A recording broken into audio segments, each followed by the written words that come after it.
Gak waduh orang dungo, nak ramandi darani ulama dongane ramandi. Nak mandi, kamu jadi bupati tetap nganggep karena beli. Sopo sing raro bupati saya juga beli. Ribet kan? Ketika mereka jadi ngunsurkan doa kamu apa karena kemarin beli? Yang beli maksudnya nggak beli nggak usah tersinggung. Karena dulu ulama itu sudut pandangnya itu ya seperti itu. Ada yang ulama suka ibadah itu sholat, ada yang milih apa tidur. Sampai Imam Ghazali bilang suatu saat ibadah terbaik di zaman akhir itu tidur. Kan? Sholat saja kalah sama tidur kan. Tapi itu loh ya, yang wajib tetap ya, terus kamu nggak sholat wajib. Begini beliau mencontohkan itu. Ada orang sholat tahajud terus obsesinya itu ingin hajatnya terkabulkan. Sementara yang tidur obsesinya nikmati rahmatnya Allah, boleh tidur, bisa tidur. Kata Imam Ghazali, timbang kita tahajud terus menuntut pangeran aduk turu kan. Mergo engko dia akibat terus setan memberi bisikan, lo nyatanya kamu tahajud ya gak terkabul. Berarti cerita bahwa Nabi ngendikan kalau doa tahajud mustajab enggak. Daripada ngono kan aduk turu ora tau donga ini Imam Ghazali. Timbang abrabu Islam ya, timbang elek-elekin apa? Islam. Jadi ulama itu mulai dulu itu sudah berpikir. Banyak orang menjadikan tahajud, sholat malam itu media untuk hajatnya. Dan kalau nggak kesampaian ini mutung. Nyalahkan kiainya ijazah ramandi. Macam. Daripada ngono ora usah wah. Tahajud turu. Dan jenis kayak ini tuh banyak. Makanya ulama kayak saya itu enak ide itu ya jarak. Saya sering didolani muhibbin terus bilang, saya doakan gini-gini saya mau nyalon bupati atau saya gini. Saya bilang, gak waduh orang dungo, nak ramandi darani ulama dongane ramandi. Nak mandi, kamu jadi bupati tetap nganggep karena beli. Sopo sing raro bupati saya juga beli. Ribet kan? Ketika mereka jadi ngunsurkan doa kamu apa karena kemarin beli. Yang beli maksudnya nggak beli nggak usah tersinggung. Jadi ribet ngadepin. Nggak artinya gini loh, doa itu jangan dipakai begitu loh. Kalau minta nasihat, tak nasihati jadi bupati yang baik, gubernur yang. Kalau minta doa itu resikonya. Akhirnya gigi kalau diminta doa ya doa, sebenarnya diisinya itu nggak doa kemenangan. Itu selamat gitu. Karena ribet. Makanya Islam itu doa itu setelah iman. Aturan iman benar baru doa. Aturan iman benar termasuk Allah itu yaf'alu ma yasha, boleh melakukan yang dikehendaki. Allah nggak boleh terdikte oleh doa kita, nggak boleh. Ya saya ulang lagi ya, madzhab Hasan Asy'adili ini khas kita. Jadi la ilaha illallah itu didahulukan sebelum istighfar. Tapi kebalikannya madzhab Imam Sanusi itu dibalik. La ilaha illallah itu kalimat yang sakral. Karena yang sakral dibutuhkan muqaddimah, yaitu yang melafadzkan harus yang sudah bersih, yang sudah steril baru melafadzkan la ilaha illallah. Maka dalam madzhab Sanusiyah istighfar dulu baru la ilaha illallah. Nah, dalam madzhab Abul Hasan Asy'adili kebalikan, istighfar itu sah setelah sahnya tauhid. Kamu ikut mana dulu? Asy'adili apa Sanusiyah? Nah, alhamdulillah sama-sama tidak paham ya sudah. Akhirnya sudah. Ya enggak kemana-mana kan gitu. Jadi apa ya? Terus ini saya teruskan ini biar khas pesantren atau khas NU lah, kalau bahasa Pak Rektor khas NU. Ini Ben sampean tahu beberapa perbedaan itu lazim, halaman 24. Ya, halaman 24 sama 25. Tak baca ini masih orisinil. An Sufyan bin Uyainah ini juga gurunya Imam Syafi'i. Kata Sufyan bin Uyainah, beliau cerita, kana Isa wa Yahya alaihi salam ya'tiyanil qaryah. Fayas'alu Isa an syirari ahliha. Wa yas'alu Yahya an khiyari ahliha. Jadi Nabi Isa dan Nabi Yahya itu satu generasi, sama-sama masih muda. Kalau di satu kampung yang Nabi Yahya tanya, ini keluarga terbaik siapa? Saya mau nginap di situ karena kumpul orang baik itu nyaman. Kalau Nabi Isa kebalikan, keluarga terburuk mana ya? Saya tak di situ. Nah terus akhirnya faqala lahu Yahya lima tanzilu ala syirarin nas. Kenapa kalau kamu bermalam kok malah kumpul orang-orang yang nakal? Innama ana tabibun udawil mardo. Saya ini nabi ibarat dokter. Di mana-mana dokter yang ngumpuli yang sakit, ngobati yang sakit. Makanya di NU itu ya banyak Kiai Jazab mengumpuli yang nakal-nakal. Nak tepak yang ngentas sing nakal, nak ora tepak ya katut. Ini adu nyali lah sudah itu. Tapi itu ada ilmunya, yaitu niru Nabi siapa? Isa. Kalau kamu dokter penelitian tuh cari daerah yang banyak pandemi apa yang bersih? Yang banyak pandemi, karena yang namanya penelitian ya di situ kan. Kalau kamu dakwah ngentas kemiskinan, ke daerah miskin apa daerah kaya? Nah, sama kalau ngentas kefasikan, ke daerah fasik apa daerah orang soleh? Fasik. Ya, tapi itu Nabi Isa. Nah, kalau kamu tidak Nabi kan potensinya kan gitu. Tapi setidaknya bahwa kita sering disalahkan karena punya beberapa tokoh yang ngancani fasik-fasik, itu sebenarnya ada dalilnya, yaitu Nabi siapa? Isa. Nah, terus masalah tegas dan lunak. Ketika ada mahasiswa misalnya pacaran, boncengan lanang dan perempuan, itu pilihan kita apa? Kalau tegas, terus gak mau mendengar kita. Misalnya gini contoh gampang, tak beri contoh Pak D. Jangan orang tua, nanti secara fikih itu beda. Nah ini kan kita orang pesantren, biasa ngaji fikih detail. Kamu Pak D seorang perempuan, mahasiswi misalnya, sering pacaran. Setiap ke situ sama pacarnya kamu diam saja. Padahal kamu dosen ya, dosen keislaman. Mesti pamanaan kamu nyimpulkan, ternyata pacaran itu tidak apa-apa. Buktinya Pak D itu tidak negur, menengai. Ini berarti as-sukut alal mungkar. Tapi kebalikannya, Pak D ini terkenal keras. Nak Runo mesti rajaku ponaan. Akhirnya yura Runo, mesti ngerti nak mesti diamuk. Nah, dua orang ini sama-sama gagal kan? Yang lunak menjadikan ponaannya pacaran terus karena enggak negur sehingga dikira membolehkan. Sing keras juga enggak sempat bina wong Rono erawani. Akhirnya dua orang ini sama-sama enggak ketemu, sama-sama enggak berkesempatan membina kan? Gagal membina kan? Karena yang keras ponaannya enggak pernah situ, berarti enggak bisa bina kan? Yang lunak membiarkan berarti juga ada bina. Nah, Islam itu antara dua itu. Ya agak terlalu lunak, enggak terlalu keras. Karena kalau terlalu keras, misalnya ada kiai terlalu keras, masyarakat mau tanya itu gimana? Lari kan? Loh, saya ini punya pengalaman pribadi. Saya ini kan kecelok orang alim. Itu kalau pernah ya saya itu berusaha ya pokoknya ya umumnya orang alim lah. Tenang, terus anteng, enggak gejlok-gejlokan. Itu enggak ada yang tanya. Saya mimpi ketemu beberapa ulama itu disalahkan. Terus umat saya kalau mau tanya itu ke siapa? Wong alim wis wibawa, meneng tambah banget wibawa. Sebelah Quran, sering gojok rektor macam-macam. Terus wong wanita kok, saya biasa ke pasar pandangan dicegot orang. Gus, putri saya itu sering keluar darah tapi melebihi batas haid gini-gini. Gua badhe sowan jenengan. Gak usah sowan ning kene mbek ngadeg-ngadegan. Terus tanya, yang haid berapa hari, Gus? Ya supaya rudat ilal adat sebelum dia punya penyakit istihadah itu berapa? 6 hari ya sudah, kembali 6 hari lainnya mustahadah, tetap sholat, tetap normal.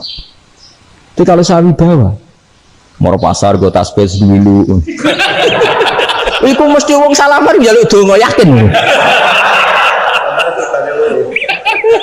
Tapi baru kayak rada uraan ketemu wong-wong, jol pening ndi? Maaf pening ndi? Gus beneran Gus ketemu jenengan kula wingi badhe tua kok. Ini tanya. Jadi uraanku itu amdan. Lho nek sampean asli. Asli uraan. Karena ada uraan lah tetap tidak wibawa kan. Jadi baru kayak uraan dia banyak. Saya itu kalau ngantor di Jogja itu banyak orang yang tanya. Ya biasa tuh banyak macam-macam. Karena saya uraan. Ke pasar ya orang. Bahkan di bis sering ketemu orang. Wah beneran Gus kalau badhe sewanjana badhe tanya ini. Ya sudah di sini aja. Jadi semua itu diilmoni. Nah, Nabi itu punya sisi yang dua-duanya jalan. Memang beliau luar biasa, dipilih Allah yang luar biasa. Nabi ketika wibawa itu banyak sahabat yang bahkan mengenali wajahnya aja tidak bisa. Ka'anna ala ru'usihim at-thair. Bayangannya seakan-akan di kepalanya itu ada burung yang takut terbang. Saking antengnya. Tapi Nabi sekali mengeluarkan job, sekali santai, itu sahabat tanya itu sampai yang nggak pantas ditanyakan. Nabi saya tadi kumpul istri saya, tapi tidak inzal itu wajib mandi tidak. Aro'aita law anna ahadana ya'ti imro'atahu walam yunzil. Itu ya ditanyakan. Nabi pun kumpul dia betul sakit inzal sepundi. Gak bisa betul lagi. Terus ya ada yang tanya macam-macam. Ini saking Ada sahabat dipanggil Nabi tambah lari, dipanggil lagi tambah lari. Panjenengan nyeluk pas kula kumpul bojo kula. Lah kula kuwatir jenengan orang suci, saya belum mandi, makanya saya lari. Nabi ngendikan innamal mukmin thahir, ya nak masalah ketemu kiai ra apa-apa ijek junub. Penting kok nak salat ya adus sik.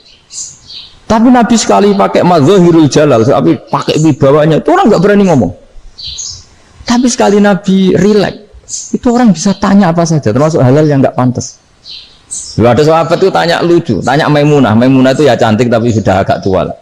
Maimunah, ya umal mukminin, hukumnya ngambung bojo pas Ramadan piye? Wah gak roh aku, gak tahu diambung lagi pas Ramadan. Tanya Saudah, wah malah orang-orang diambung. Kalau Saudah itu kan wis tuwa itu. Lucunya istrinya aja jawab. Tanya Aisyah yang mungkin Nabi, iya yang mungkin tanya Aisyah. Itu yang usulnya istrinya Nabi Maimunah. Selalu Aisyah. Tanya be Aisyah. Ya Amirul ya umal mukminin gini-gini. Aisyah yang cantik masih perawan kan. Qabbalani Rasulullah bahwa oh Nabi biasa ngambung-ngambung pas Ramadan dan beliau tetap puasa. Akhirnya fakih ngarang kan wa takbil fi Ramadan wa tublah la tubtilu shauma ngambung ora. Iku udah biasa di sini. Ya nasi bojone ayu. Nah ini artinya seasik itu. Jadi garwane Nabi sing ngrasa rodok tuwa. Wah, aku ora tahu ya. Kok Aisyah ya? Serilek itu dulu itu. Maksudnya orang Islam pertentangan itu. Makanya dia balik semua ini bedanya orang pesantren sama orang kampus. Kalau orang kampus mau cerita agama itu rahmatan lil alamin, tapi nyontokno rileke ora iso. Agama itu rilek, tapi nyontokno rileke ora iso. Mergo ora pati ngaji. Contohnya ora iso, tapi mau bae kaidah mau Islam itu rahmatan. Jadi Nabi itu lah, Allah juga gitu. Allah itu kalau sudah memperlihatkan madzahirul jalal, itu mbok malaikat Jibril rawani. Ketika Allah dengan madzahirul jalal. Tapi kalau Allah dengan madzahirul jamal, madzahirul apa? Jamal. Itu ya gojok-gojok kan sampai makhluk gojok. Ya buli-bulian cara sakniki. Ya sampean delok ning hadis syafaat itu, akhiru man dakhalal jannah atau akhiru man kharaja minan nar, itu di beberapa judul. Ada seorang rojul yang ahli neraka ya, dintas baik pangeran, terus ditudono swarga. Gusti, swarga, sengiler tok ora wong wayu, roh wis ngiler tok. Ngerjaluk Gusti mosok roh tok ora oleh mlebu. Jarimu asal mlebu metu kon neraka ora jaluk-jaluk meneh. Sumpah lho ya, gak jaluk apa-apa meneh. Mboten Gusti. Sekali saya keluar dari neraka ndak akan minta apa-apa lagi. Wis. Wallahi, wallahi. La as'alu ghairah. Mesti ghairah khoslah, ghairah tilkal khoslah. Ya niku pokoke selain keluar dari neraka saya ndak akan minta lagi. Didono swarga wong dokelono seru wibet kan. Sing bojone elek kan dendam dadi ning swarga iki. Swarga wis macam-macam. Gusti mosok roh tok. Ora oleh mlebu. Jarene ra janji ra njaluk meneh.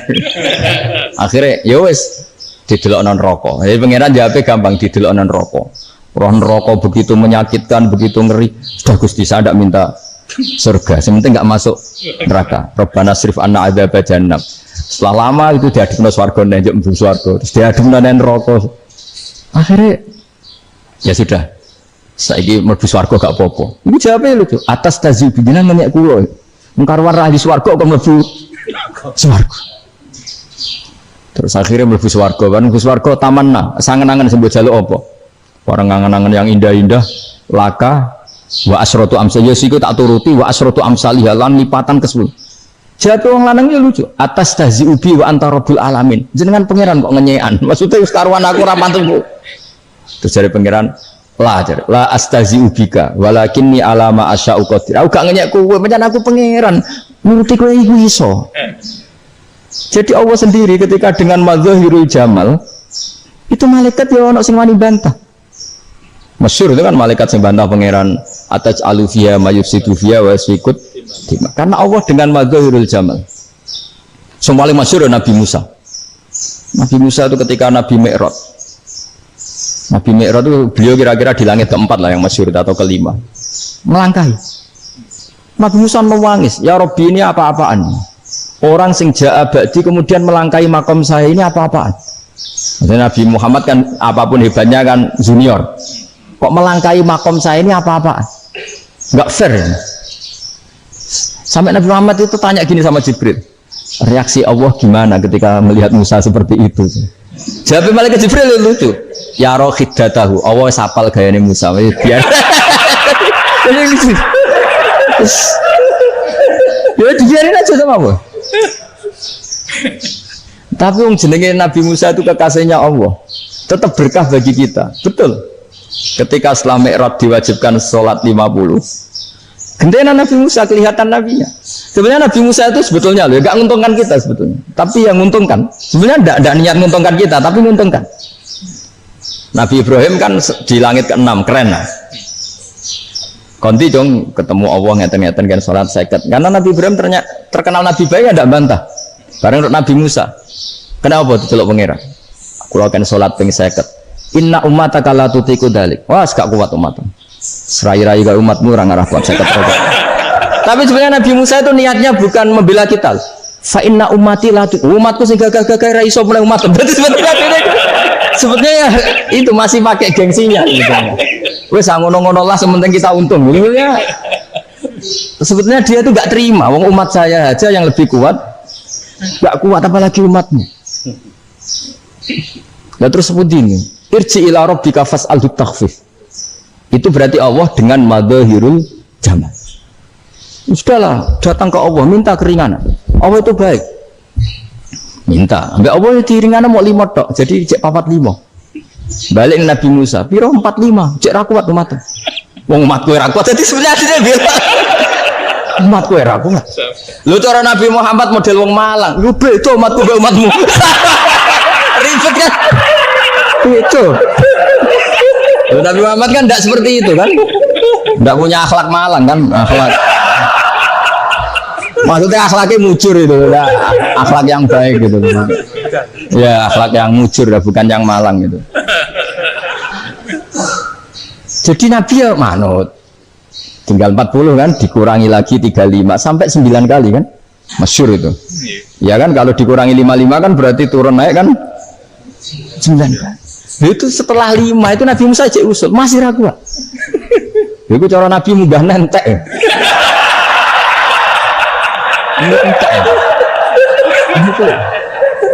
Terus iya doa tuntas betul. Sebebas. Terus munggah ada laopo. Ngapain itu? Akhirnya Nabi Muhammad sudah sampun ya kalimah Allah. Saya ini malu sama Allah Musa. Sudah 9 kali dan diturutin terus. Jadi Allah kalau dengan madzahirul jamal itu Nabi Musa biasa nego sama Allah. Tapi ketika Allah dengan madzahirul jalal itu Nabi Musa enggak berani. Yaitu di hadisus syafa'ah. Hadisus syafa'ah ketika manusia datang ke Nabi Adam, ya tuna Adam. Ya Adam anta abil basar ngene isfa'li ana inda rabbik. Kamu saya minta mensafaati kita. Nabi Musa, Nabi Adam, inna rabbi qad ghadiba al-yawma ghadaban lam yaghdab qablahu mislah wa la yaghdab ba'dahu mislah. Ini Allah sedang murka besar dan tidak akan murka seperti ini lagi. Sudah saya tidak berani, nafsi. Nabi Ibrahim enggak, termasuk Nabi Musa ketika di itu ya enggak berani. Karena Allah dengan madzahirul jalal. Itu Nabi Musa enggak berani. Sudah saya sendiri itu pernah salah. Yaitu saya membunuh seseorang yang enggak disuruh oleh Allah membunuh itu. Yang pas jotosi orang Kipti. Akhirnya datang ke Nabi Muhammad. Pas ke Nabi Muhammad, Allah dengan madzahirul jamal. Dengan madzahirul jamal sampai Kanjeng Nabi ngendikan analah saya akan memintakan syafaat kalian. Terus fa ahmadu rabbi bima hamida allamaniha rabbi. Saya muji Allah dengan pujian-pujian yang orang lain tidak tahu, hanya saya yang diajari, kata Rasulullah. Nah di sini menurut banyak ulama termasuk kitab yang saya baca, kenapa Muhammad sebagian namanya Ahmadu? Itu dari af'al tafdil fa Muhammadun Ahmadu min ghairihi. Muhammad Rasulullah itu kalau muji Allah di atas cara mujinya Nabi yang lain. Jadi Ahmadu bukan dari fi'il mudhari' lil mutakallim tapi dari af'al apa? Tafdil. Fa Muhammadun Ahmadu min ghairihi. Bahwa Kanjeng Nabi Muhammad sallallahu alaihi wasallam itu cara mujinya Allah di atas pujian para nabi. Makanya di sini Sayyid Ali Zainal Abidin kalau muji hamdal hamidin wa fauqa hamdil hamidin. Jadi pujian saya ini di atas rata-rata cara mereka apa? Memuji. Yaitu sirinya apa?